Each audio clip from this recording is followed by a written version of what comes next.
Hello મિત્રો, જય માતાજી. શક્તિ ફર્નિચર જુનાગઢ, સંજયભાઈ ભરડવા. હવે 3 વિડીયો આપણે આગળ બનાવ્યા ફર્નિચર લાઇનમાં કેવી રીતે આગળ વધી શકાય. પણ આજે મારે બીજા ટોપિક પર વાત કરવી છે કે કારીગરને કઈ બાબતમાં ધ્યાન રાખવું, કયા હથિયાર ઉપર ખાસ ધ્યાન રાખવું.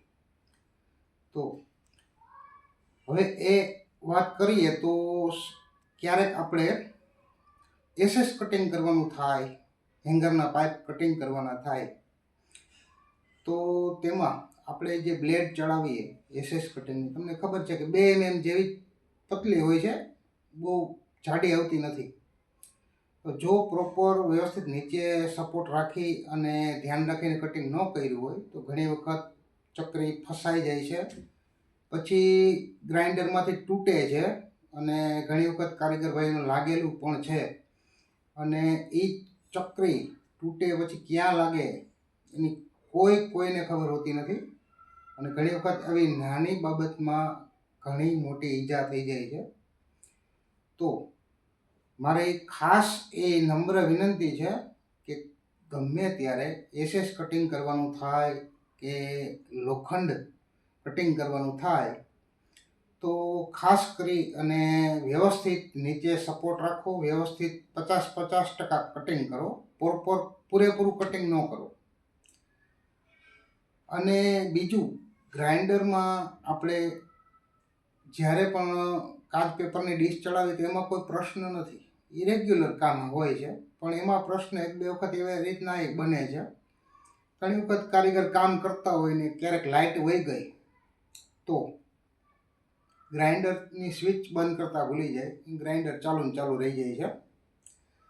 પછી અચાનક જ્યારે લાઇટ આવે ત્યારે ગ્રાઇન્ડર એની મેળે જ ચાલુ થઈ જાય. ઘણી વખત ફ્લોરિંગમાં ઈજા થઈ જાય, ઘણી વખત આપણા થઈ ગયેલા કામ ઉપર પડ્યું હોય ગ્રાઇન્ડર તો એની ઉપર ઈજા કરે. ઘણી વખત કારીગર પાસે બેઠો હોય તો એને પણ લાગી જાય. આ એક ખાસ ધ્યાન રાખજો. આવા ઘણા બનાવો મેં મારી નજરે જોયેલા છે. સ્વિચ ચાલુ બંધ કરતા ભૂલી જાય અને આવી રીતના આકસ્મિક બનાવ બનેલા છે. અને ત્રીજી વાત એ કરવી છે કે ઘણી વખત આપણે સીલિંગોના કામ થાય છે. હવે ઘણી વખત આપણે જે પાટિયા નીચેથી પકડાવતા હોઈએ, હવે પકડાવવા માટે ખીલીની જરૂર પડે તો ખીલી કાં આપણે હાથમાં રાખવી પડે અને કાં કોઈ વસ્તુ એની ઉપર સ્ટેન્ડ કરીને એની ઉપર બોક્સમાં રાખતા હોય. પણ ઘણી વખત કારીગર શું છે, ખીલી લઈ અને મોઢામાં રાખી દે છે, પછી ભૂલી જાય છે અને ખીલી ઉપર ઠપકારતા હોય ને ક્યારેક બોલવાનું થાય તો એના મગજમાં ન હોય કે ખીલીમાં મારા મોઢામાં છે, ગળી જાય છે. આવો પ્રશ્ન મારા એક દૂરમાં સગામાં બનેલો છે, એ જ તમને કહું છું. એ ભાઈ હજી સ્ટાર્ટ થયા હતા, વર્ષ દિવસ થયું હતું કામમાં, પણ આવા બનાવ બન્યા પછી જોકે એને વ્યવસ્થિત થઈ ગયું, સારી ટ્રીટમેન્ટ થઈ ગઈ.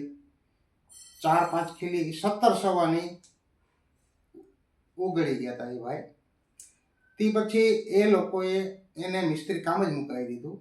ઘરના વ્યક્તિઓએ, એ પોતે પણ કામ કરવા ઈચ્છતા નથી, બીજી લાઈનમાં વહી ગયા. એટલે આવી નાની બાબતમાં જો ધ્યાન નહીં રાખીએ તો આવા ઘણા મોટા પ્રશ્નો ઊભા થાય. અને હજી એક જે વાત કરવી છે, ગ્રાઇન્ડર જે આપણે ક્યારેક ઉપરથી ઇન્ટિરિયર ફેરફાર કરાવે તો બોર્ડ કટિંગ કરવાના થતા હોય અને એ બોર્ડમાં જ્યાં કટિંગ કરવું હોય ત્યાં કટર પણ જતું ન હોય. ઘણી વખત આપણે વિચારીએ કે આને કટિંગ કરવું, જો ત્યાં વ્યવસ્થિત કટિંગ કરીએ તો વાર લાગે.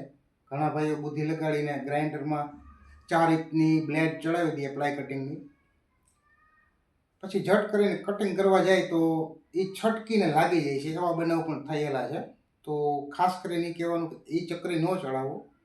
જો એવી હાકળ હોય તો માર્બલની બ્લેડ ચડાવી દો. પ્લાયવુડ ત્યાં બરશે, ધુવાડા નીકળશે, એ બધું થશે પણ ફગશે નહીં. આ રૂબરૂ મેં કામ કરેલા છે. એવી રીતના થોડીક વાર લાગશે પણ ગ્રાઇન્ડર તમારી નજરે જ હાલશે. માર્બલની બ્લેડ ચડાવીને કટિંગ કરજો. અને જો કટર સમાય તો કટરથી જ કરજો, અને નાની ઊંચાઈમાં કટર પણ ન હાલે તો નાના નાના ડ્રીલથી બે કાણા કરી અને તમે ચોરસીની ટીપ ભરીને પણ કટિંગ કરી શકો. એટલે આવી 2-3 બાબતમાં ખાસ ધ્યાન રાખવા જેવું છે. આ 2-3 બાબતમાં ઘણા કારીગરનું લાગેલું છે. આ મારો પ્રોપર મેં અનુભવ કરેલા છે. એટલે ખાસ કારીગર ભાઈઓને કહેવાનું કે ખોટી ઉતાવળ કર્યા વગર વ્યવસ્થિત શાંત ચિત્તે અમુક હથિયારો યુઝ કરો, આવી મારી નમ્ર અપીલ છે. તો હવે જો આગળ ઘણું મારે જે કહેવું છે, પણ વિડીયો ખરેખર જો જે બોલીશ તો લાંબો થઈ જાય, એટલા માટે ફરી આગળના વિડીયોમાં જે મારે કહેવું છે એ કહીશ. અત્યારે બધા ભાઈઓને જય વિશ્વકર્મા, જય માતા.